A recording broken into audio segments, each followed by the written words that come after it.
Assalamualaikum warahmatullahi wabarakatuh. Adik-adik, materi pembelajaran kali ini adalah akhlak tercela, riya, dan nifak. Manusia sebagai makhluk Tuhan telah dianugerahi berbagai nikmat sehingga hal itu mengharuskan manusia untuk bersyukur kepadanya. Cara bersyukur adalah dengan menjalankan perintah dan menjauhi larangannya yang diwujudkan dalam beberapa akhlak terpuji terhadapnya. Kebalikannya adalah akhlak tercela atau akhlak mazmumah, yaitu perbuatan yang menyimpang dari ajaran Allah Subhanahu wa Ta'ala yang nantinya akan berdampak negatif baik bagi pelaku maupun bagi orang lain. Di antara akhlak mazmumah adalah riya dan nifak. Baiklah, kita akan membahas tentang riya. Riya dalam bahasa Arab artinya memperlihatkan atau memamerkan. Secara istilah yaitu memperlihatkan sesuatu kepada orang lain, baik barang maupun perbuatan baik yang dilakukan dengan maksud agar orang lain dapat melihatnya dan akhirnya memujinya.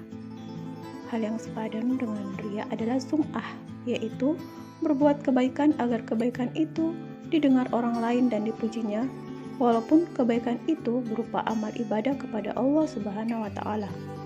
Orang yang sum'ah dengan perbuatan baiknya berarti ingin mendengar pujian orang lain terhadap kebaikan yang ia lakukan. Dengan adanya pujian tersebut, akhirnya masyhurlah nama baiknya di lingkungan masyarakat.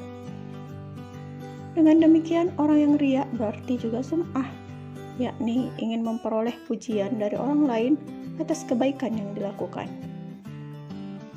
Contoh-contoh perbuatan riya misalnya adalah sifat-sifat yang melekat pada diri seseorang, seperti suka melekatkan sifat-sifat mulia pada diri sendiri. Hal-hal yang cenderung dipamerkan itu misalnya keelokan dirinya, pakaian atau perhiasan, jabatan di tempat kerja, dan status sosial lainnya. Kedua, seseorang menyantuni anak yatim di hadapan banyak orang dengan maksud agar ditayangkan di TV atau radio. Adapun akibat buruk riya antara lain sebagai berikut: menghapus pahala amal baik, mendapat dosa besar karena termasuk perbuatan syirik kecil. Sesuai hadis yang diriwayatkan oleh Ahmad, yaitu sesungguhnya perkara paling aku khawatirkan dari beberapa hal yang aku khawatirkan adalah syirik kecil. Sahabat bertanya, apa syirik kecil itu, ya Rasulullah? Beliau menjawab, riya.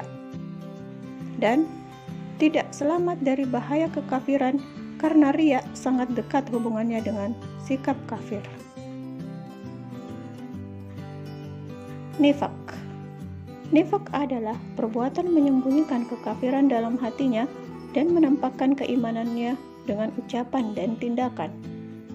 Perilaku seperti ini pada hakikatnya adalah ketidaksesuaian antara keyakinan, perkataan, dan perbuatan. Atau dengan kata lain, tindakan yang selalu dilakukan adalah kebohongan, baik terhadap hati nuraninya, terhadap Allah Subhanahu wa Ta'ala, maupun sesama manusia. Pelaku perbuatan nifak disebut munafik. Nifak terbagi atas dua, yaitu nifak i'tikadi. Nifak i'tikadi adalah suatu bentuk perbuatan yang menyatakan dirinya beriman kepada Allah Subhanahu wa Ta'ala, sedangkan dalam hatinya tidak ada keimanan sama sekali. Dia sholat, bersedekah, dan beramal saleh lainnya, namun tindakannya itu tanpa disadari keimanan dalam hatinya. Firman Allah dalam surah An-Nisa ayat 142 yang artinya, sesungguhnya orang-orang munafik itu menipu Allah, dan Allah akan membalas tipuan mereka. Dan apabila mereka berdiri untuk sholat, mereka berdiri dengan malas. Mereka bermaksud riya dengan sholat di hadapan manusia, dan tidaklah mereka menyebut Allah kecuali sedikit sekali.